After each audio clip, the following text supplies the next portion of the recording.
Arrête. Arrête, Suzanne, arrête la voiture. Suzanne travaille dans l'hôpital où j'ai été soignée. Elle est chargée de m'emmener chez un spécialiste à des centaines de kilomètres. Mais ce que j'allais vivre allait être plus important que tout ce que pouvait faire pour moi un médecin. J'allais marcher sur les traces de mon passé. C'est drôle, j'ai l'impression de connaître cette route, d'être passée ici, j'en suis sûre. Et je crois avoir mangé dans ce restaurant.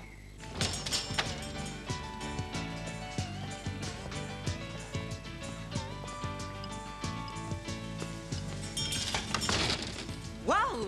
En tout cas, c'est pittoresque.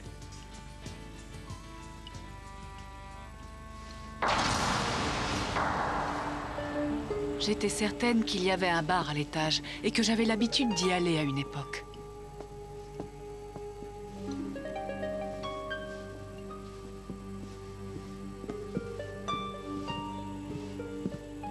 Bonjour mesdames, qu'est-ce que je vous sers? Je vais prendre une glace à la rose. Je vous demande pardon. Une glace à la rose, s'il vous plaît. Avec un supplément de crème. Ah, désolé, mais on n'a pas ça. 2 coupes et on prendra aussi 2 bières. C'est servi avec des petites cacahuètes partout sur la glace et la cuillère à un manche rouge. Non, désolé, depuis que je suis là, je n'ai jamais entendu personne commander une glace à la rose. Vous voulez autre chose? J'ai une tarte maison qui est délicieuse. J'en veux, ça marche. Ça viendra petit à petit, Jane. Arrête de m'appeler Jane. Je ne m'appelle pas Jane Doe. Et voilà. Elle souffre d'une amnésie post-traumatique, mais maintenant ça va mieux. C'est une façon délicate de dire que j'ai perdu la mémoire. J'aimerais faire quelque chose pour vous, mais c'est la première fois que je vous vois. Tenez, Annie, elle pourrait peut-être vous aider. C'est vrai, après tout, elle fait le même boulot depuis une bonne centaine d'années.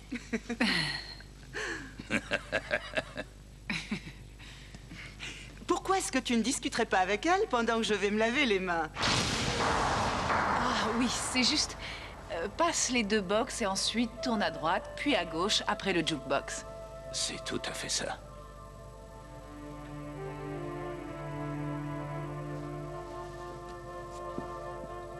Bon, la même chose que d'habitude. Limonade avec 2 sucres. Comment vous savez ça?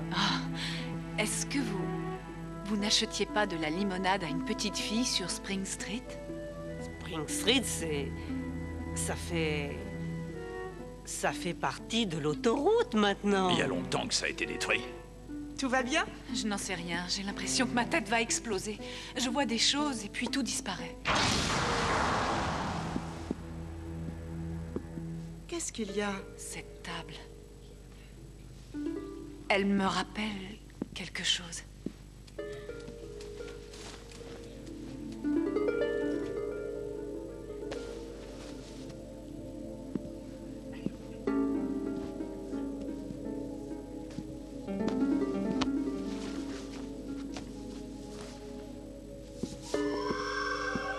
AWMBP.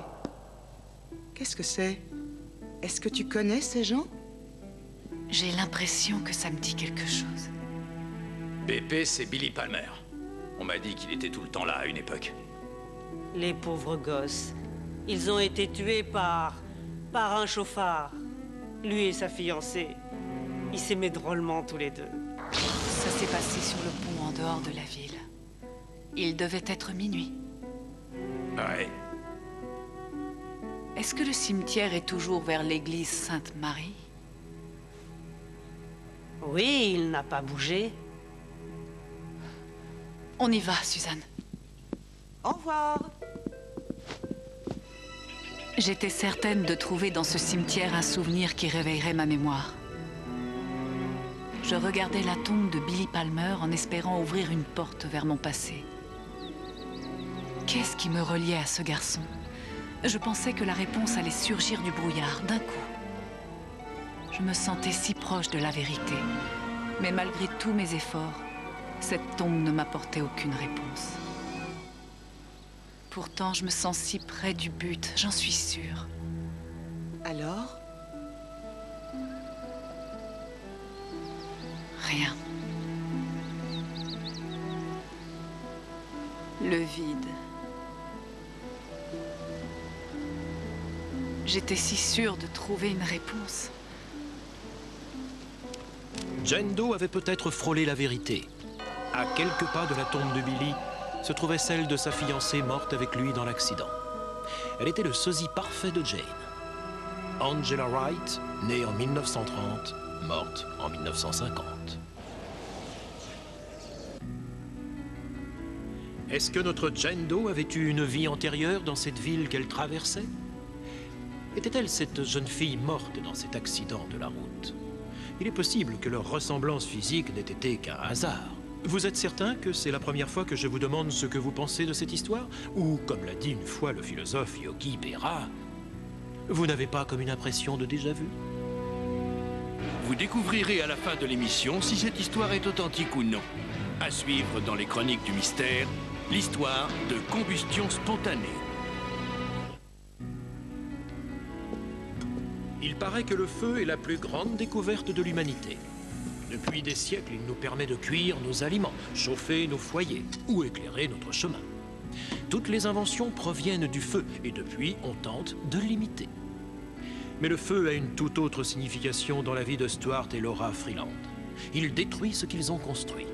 Et lorsqu'ils mettent en danger leur sécurité, tout ce qu'il leur reste à faire, c'est de fuir devant lui.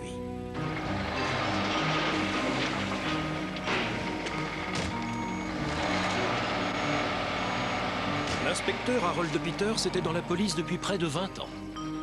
Il en avait vu plus qu'il ne saurait en dire. Mais pourtant, les affaires comme celle-ci l'empêchaient encore de dormir. C'est pour ça qu'il était là aujourd'hui, pour essayer de trouver des réponses dans les décombres. Et pour se rappeler que cette maison avait abrité un couple dont les rêves étaient partis en fumée. Stuart! Au secours! Stuart! Recule! Va-t'en! Reculez! C'est quoi ça? Coupez l'électricité! Vous savez où passer la nuit? Oui. Je ne comprends rien. Nous venons de l'acheter et tout semblait parfaitement en règle. Je n'avais jamais vu de flamme sortir aussi violemment d'une prise de courant. L'électricien va tirer ça au clair. Au revoir.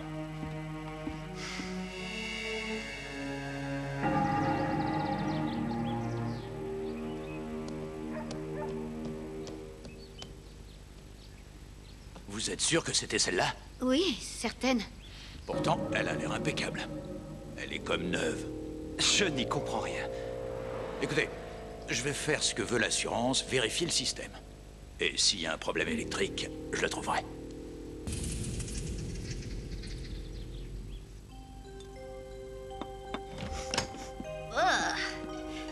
Stuart? C'est quoi cette odeur? Ça pue. J'en sais rien, mais c'est arrivé d'un seul coup.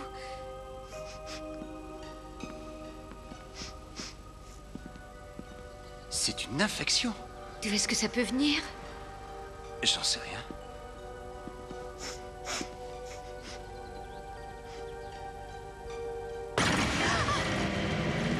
Appelle les pompiers, vite! Alors? Les pompiers purent noter eux aussi la forte odeur de sulfure. C'était la 5e fois qu'ils venaient éteindre un feu chez les Freeland. Mais ils n'avaient toujours pas d'explication. C'est la raison pour laquelle l'inspecteur Peters fut chargé de l'affaire. Inspecteur Peters, Stuart Freeland. je peux vous poser quelques questions? Oui? Donc vous êtes Stuart Freeland, c'est ça? Oui? Et vous, madame? Laura Sloan Freeland. Un E à la fin de Sloan? Non. Inspecteur, est-ce que je peux savoir ce que la police... Nous voulons tirer ça au clair, monsieur Freeland, parce que les pompiers ne seront peut-être pas toujours là. Il y a quand même des choses qui m'étonnent. Il n'y a aucune trace d'incendie sur ce mur. Puisque le feu était contre le mur, ça devrait bien se voir, mais... il n'y a rien. On sait, les assurances ont envoyé des inspecteurs, des électriciens, des spécialistes, et personne n'y comprend rien. Ouais. Et vous travaillez dans quoi? L'aérospatiale. Et ça marche? Oui, ça va. Est-ce que vous sous-entendez que nous y sommes pour quelque chose? Oh, non, non, non, non, non, non. Je vais être franc. Je n'y comprends rien. Ces feux ne font pas de gros dégâts, aucune trace sur les murs. Ce sont les feux les plus bizarres que les pompiers aient jamais vus. Vous avez une explication? J'ai bien peur que non. À moins qu'un médium, peut-être. Les Freeland contactèrent le professeur Lloyd Cameron, un homme connu pour avoir déjà chassé les esprits de certaines demeures. Bien, il n'y a aucune fluctuation dans les températures ou les niveaux d'énergie. Ce qui veut dire? Ça signifie qu'il n'y a rien dans cette maison. Mais il est possible que des énergies négatives soient attachées à l'un de vous. Ah non, professeur, c'est ridicule. Et ce serait dû à quoi? Une mauvaise action. Une chose grave. Ah non.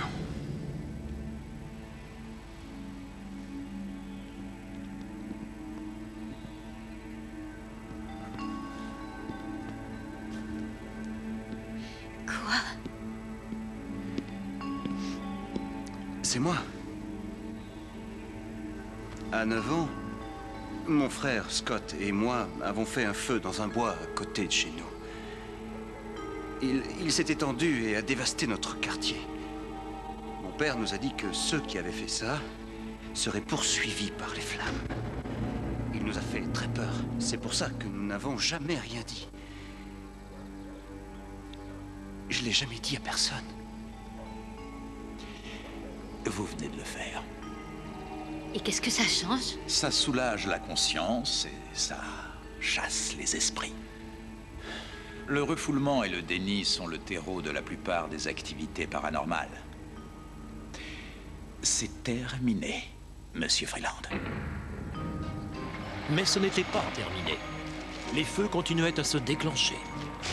Du coup, les assurances en conclurent que ces incendies étaient dus à une présence indétectable de gaz et ordonnèrent la démolition de la maison. Stuart et Laura Freeland quittèrent la ville. Mais ils n'avaient pas tout emporté. Un ouvrier du chantier découvrit une sorte de dossier qu'il remit à l'inspecteur Peters. Il pensa tout d'abord qu'il s'agissait d'un vieil agenda. Mais c'était beaucoup plus que cela. C'était une sorte de journal dont on avait dû se débarrasser il y a des années. Il n'était retrouvé qu'aujourd'hui, comme pour faire ressurgir le passé. Il y avait des articles de presse sur Laura Sloane Freeland lorsqu'elle n'était encore qu'une enfant. Elle avait été accusée d'incendie criminel. Le feu qu'elle avait allumé avait tué plusieurs personnes. Le médium avait raison. Seulement, ce n'était pas au mari que s'étaient attachées les énergies négatives, mais à sa femme. L'inspecteur Peters avait ses réponses, mais était-il prêt à les croire?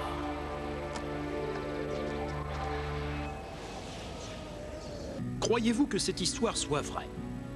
Que ces combustions spontanées soient apparues sans explication scientifique? Croyez-vous que ces combustions spontanées aient été provoquées par des esprits qui voulaient punir une femme pour ses crimes passés? Et si tout avait été inventé? Ça, vous le saurez tout à l'heure. Maintenant, nous allons vous dire quelles histoires étaient vraies et lesquelles étaient dues à l'imagination de nos scénaristes. C'est le moment de vérité. Je vais tout vous dévoiler sur nos histoires. Eh bien d'abord le fermier qui se volatilise dans les airs et dont l'esprit semble avoir régénéré sa terre. Croyez-vous que ce soit vrai?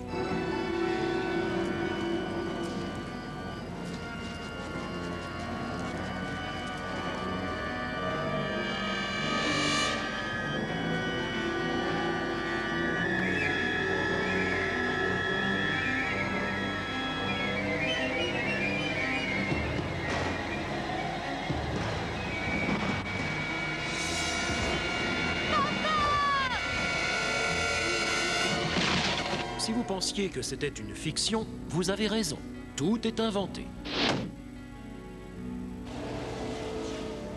Voyons celle de l'auteur qui décrit le naufrage du Titanic 14 ans avant qu'il se produise.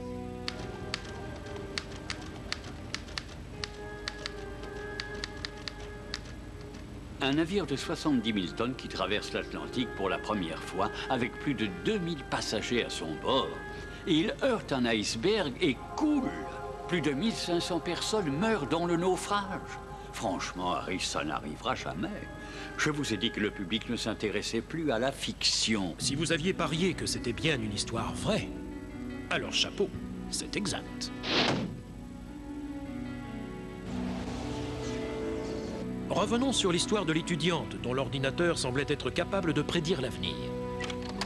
Peut-être bien qu'on ne devrait pas le faire et partir en la laissant tranquille. Juste une petite manip. J'en ai marre de son ordinateur, mais j'ai ça. Ça va le rendre malade.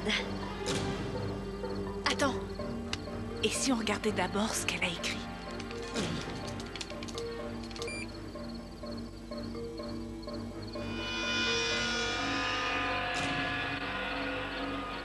Elle est malade! On va quand même aller à l'anniversaire de Brad. Je savais qu'elle ne viendrait pas au cinéma avec moi.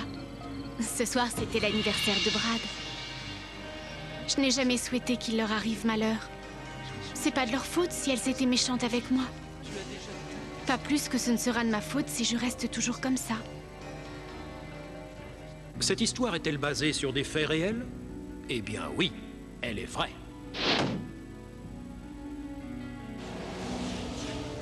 Voyons maintenant ce que vous avez pensé de cette histoire d'amnésie et de vie antérieure. Revoyons un bref résumé. La même chose que d'habitude. Limonade avec de sucre. Comment vous savez ça? Est-ce que vous n'achetiez pas de la limonade à une petite fille sur Spring Street? Spring Street, c'est... Ça fait partie de l'autoroute maintenant. Tout va bien? Je n'en sais rien. J'ai l'impression que ma tête va exploser.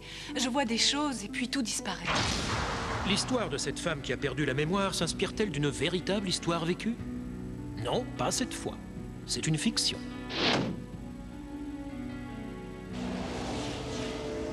Revenons maintenant sur ce couple qui semblait poursuivi par le feu. Vrai ou faux?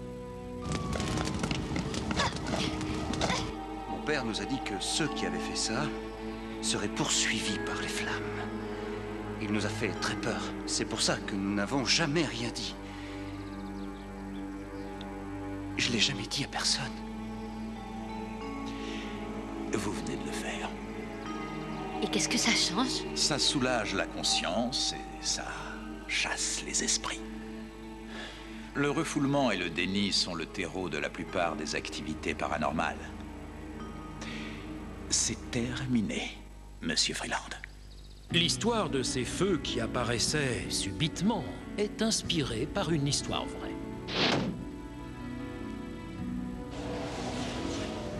Où est la frontière entre réalité et fiction? Lequel parmi nous peut se vanter de savoir exactement où elle se situe? Aurons-nous un jour une réponse? Seul l'avenir nous le dira. Retrouvez-nous bientôt pour d'autres chroniques du mystère, fiction ou réalité. Merci de nous avoir suivis.